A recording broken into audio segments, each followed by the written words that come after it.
Hello guys, welcome back sa aking channel. So ngayon guys, meron akong gagawin na TV Skyward.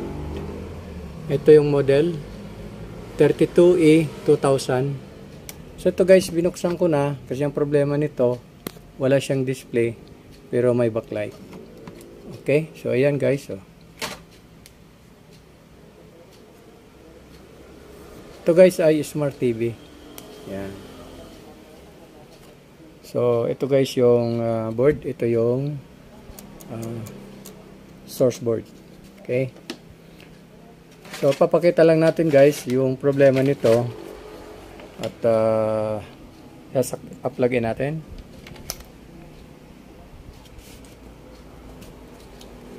So yan guys, meron siyang standby. Okay. Check natin. So yan guys ang problema nito. May backlight siya pero wala siyang display. Okay. So bali gagawin natin ito, magbo-voltage check tayo. DC tayo, DC. Okay, so dahil ito naman ay gumagana yung backlight, check natin na lang yung supply dito sa source board. Ayan guys, meron siyang 12.07. After ng fuse, meron din. Check natin yung mga ibang supply.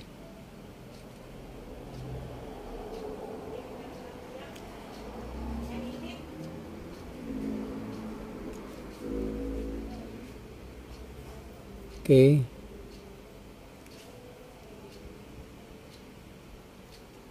So, check natin itong BDD.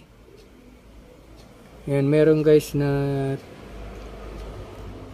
3.3. Check natin yung B-off. So, ito guys, ang B-off niya ay 0.2. Wala siya. Okay. VGH natin. Maraming guys na VGH. Okay. So, kaya wala siyang display. Wala supply. Missing yung mga supply natin dito sa DC to DC. Ayan. Wala talaga siya. Okay. So hanapin natin guys kung saan nanggagaling yung problema nito. Kasi nagpo-protect siya eh. Okay. Okay, so titrace natin yung problema nito.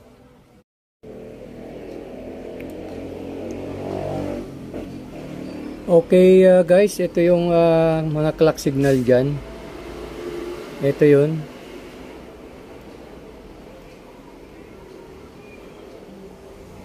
Eight yan, 8 pins. Ganon din dito sa kabila. Yan, 8 pins din yan. So guys, nakating ko na itong 8 pins. Yan, magmula dito 1, 2, 3, 4, 5, 6, 7, 8. Kinatin ko guys yung 8 pins na yan. Okay, tingnan na natin guys kung anong lalabas sa display.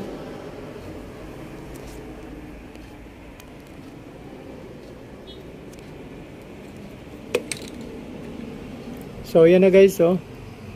Mayroon na siyang display, may picture na siya. Kaya lang dito sa right side, may mga hairlines siya, oh. Ayan, nakita. Kita yung ano niya, oh. Yung hairlines. Okay, so ito guys, final na cutting ko. Ayan, kinating ko yung 8 pins dito sa right side. Ayan, oh. Okay, so check na natin. Pa-plug-in ko guys.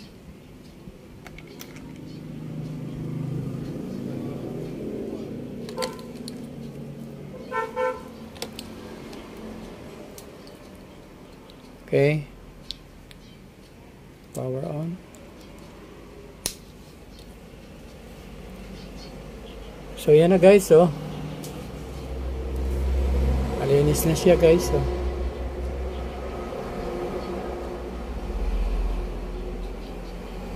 Check natin yung display niya. Ito guys ay Smart TV.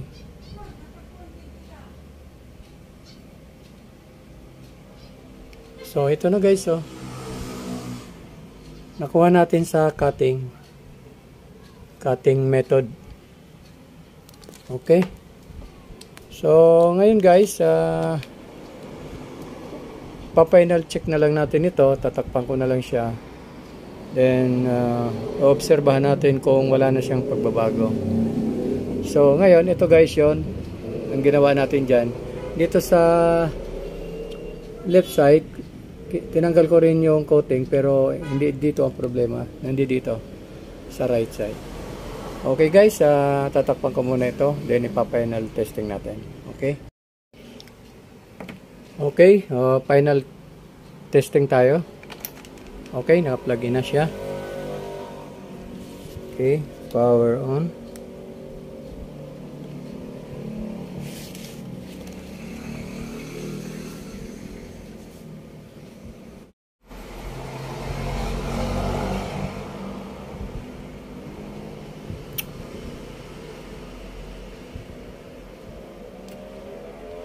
Okay, naglo-loading pa siya.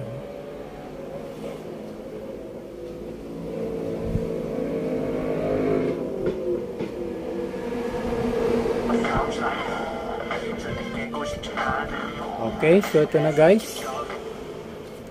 Ayan. Okay, so malinis na siya. Wala siyang hairlines. Okay, so ang ginawa lang natin dito, nag-cutting tayo ng clock signal sa right side. So 8 pins yung ating kinating.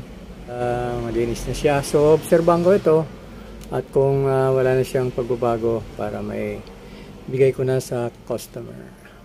Okay guys, maraming salamat sa inyong panonood. Kung mayroon kang kaunting natutunan dito sa aking vlog na to, paki-like na rin and share. At kung hindi ka pa nakapag-subscribe sa aking channel, please subscribe and hit the notification bell para sa updated ka sa mga susunod ko pang video.